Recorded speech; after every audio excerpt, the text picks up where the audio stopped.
Satu pertanyaan lagi, Gus. Ini ada pertanyaan dari teman-teman mitra driver Grab.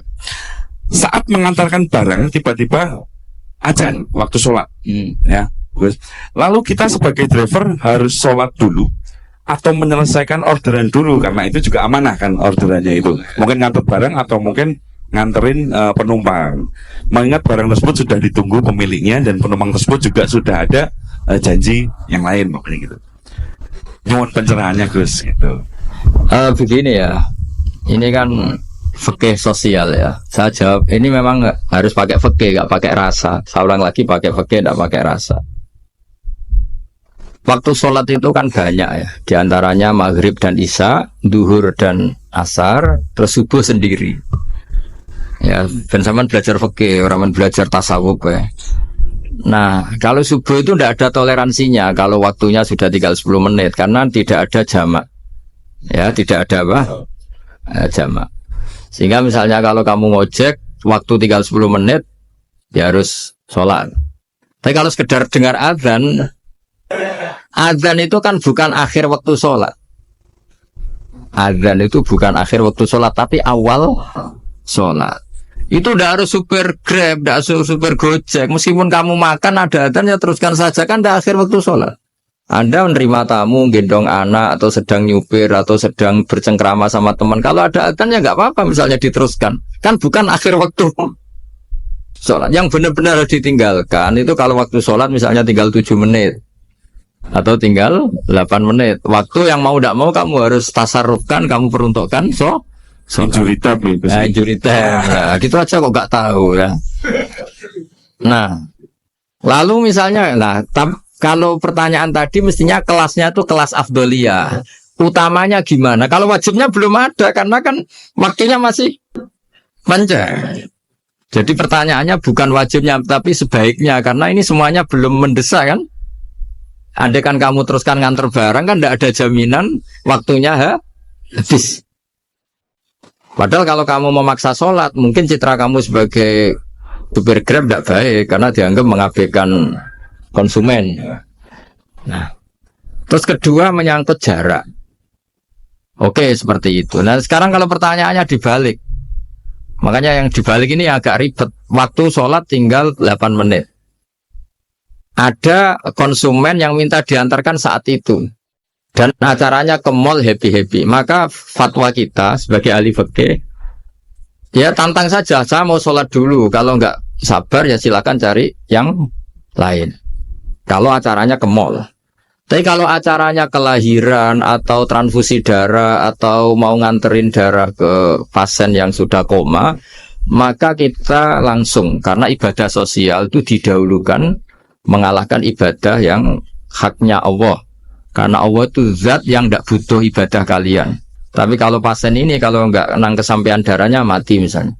Jadi kamane Allah luwih apian lah gitu. Makanya masyhur kalau dalam fikih hak Allah sama hak adami ini dimenangkan hak adami. Tapi bukan karena Allah kita kalahkan. Allah tidak butuh itu semua. Jadi dikalahkan tapi bukan karena kalah, justru karena tidak butuh. Ya ibarat gini lah, Allah itu saking baiknya. Baiknya Allah kan pasti di atas orang tua kita. Itu pasti ulang lagi. Baiknya Allah pasti di atas orang tua kita. Orang tua kita saja baik, apalagi Allah.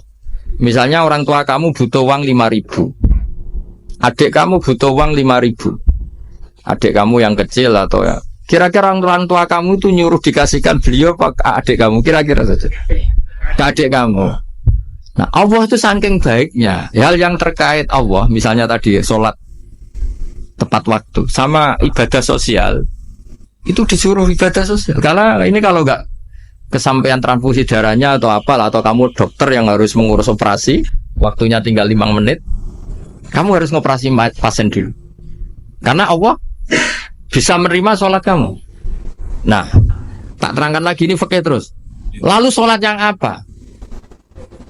Kalau sholat itu antara maghrib dan isya dan nanti yang terlambat itu maghrib, kita ngikuti ulama yang mengatakan jika ada darurat maka maghrib dan isya boleh dijamak meskipun tidak atas nama pergi. Kan jarak kamu kan tidak jarak masafatu qasrin. Artinya apa? Misalnya saya dokter harus operasi Waktu saya tinggal 8 menit mau maghrib, ternyata harus ada operasi. Kalau saya nggak nangani, mati. Saya harus operasi. Dan nanti waktu saya maghrib habis itu tidak harus dikatakan qadha atau yang mengeluarkan maghrib dari waktunya. Bisa saja menurut ulama dianggap boleh dijamak takhir dengan isya. Karena kondisinya masih waktu jam'in. Itu juga duhur dengan asar. Tapi kalau waktunya itu asar, tinggal 8 menit, kemudian harus ada operasi. Ya kita operasi, waktu asar kita mundur sampai maghrib, namanya qadha yang dimaafkan Allah. Ya namanya tetap qadha karena asar gak bisa dijamak dengan maghrib. Jadi ini fikih ya. Jadi jawabnya harus jelimet. Jadi saya ulang lagi ya. Tadi kan pertanyaannya dengar adzan. Kalau adzan kan waktunya masih panjang. Apalagi misalnya maghrib kan waktunya kan taruh saja ada waktu seperempat jam. Ternyata andekan kamu antar hanya butuh waktu 7 menit. Kan gak ngefek sama nyanda. Terus kalau driver umpamanya dapat order, Ini yang tanya kamu malah. mewakili dalam, kalau ada driver dapat orderan food, nganterin makanan tapi makanannya non halal, niku fakihipun pripun? Nah, makanya itu tadi kamu tahu betul kan itu non halal loh. Kalau itu sudah tahu pasti non halal, Ya tadi. daging Tyrannosaurus ngoten mungkin. Ya makanya tadi itu memang PR kita di semua profesi. Saya ulang lagi, itu PR kita di semua profesi. Jadi ya itu makanya pentingnya istighfar tuh di situ tuh sudah kita sebagai ulama menghalalkan tidak mungkin, mengharamkan kamu juga demo, ini pekerjaan bus gitu. Tapi yang jelas itu tidak bisa dihindari. Ya sama lah seperti orang di bus itu. Kadang-kadang kan didoain semoga semua penumpang hasil ke tempat masing-masing, dan kalau ada copet berarti kan doain copet juga hasil tujuannya. Jadi di semua profesi itu resukanya. Makanya tadi saya bicara tentang fikih. Kaidah umumnya menolong maksiat itu ya bagian dari maksiat, menolong taat itu bagian dari taat. Mau tidak mau harus ada hukumnya. Setidaknya barokahnya tahu hukum. Kalau kita salah belum istighfar gitu. Sudah salah nggak merasa salah itu. Jadi barokahnya tahu hukum itu paling tidak kan kita ya istighfar lah. Kan ya tadi seperti paket misalnya, kan ada saja orang paket yang jelas-jelas barangnya itu haram. Tapi atas nama profesionalitas kan mungkin tetap dikirimkan. Tapi barokahnya ngerti hukum, dia istighfar. Nah, tapi karena kalau kita menyarankan sudah ada usah pekerjaan yang lain banyak nanti kan rai-rai potongan tawakal dikandani ngono kan ya repot. Nah, kalau kita kiai guys, gak apa-apa, terus pangeran sugih. Ngono sampean harusnya ternuntut ke saya karena fatwa jenengan saya sekarang miskin, ini gimana pertanggungjawabannya? Ya ribet kan?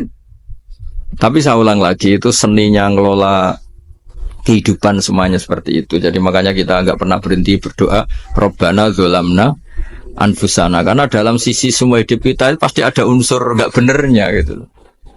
Ya saya ulang lagi, pokoknya kaidah umumnya itu menolong taat itu ya ikut bagian dari taat, menolong maksiat ya bagian dari maksiat. Tapi ya tadi ya kita harus istighfar. Kan cuma tadi yang jelas-jelas maksiat dan kita tidak tajassus. Saya ulang lagi, tidak tajassus itu neliti wong nanti jelimet nih.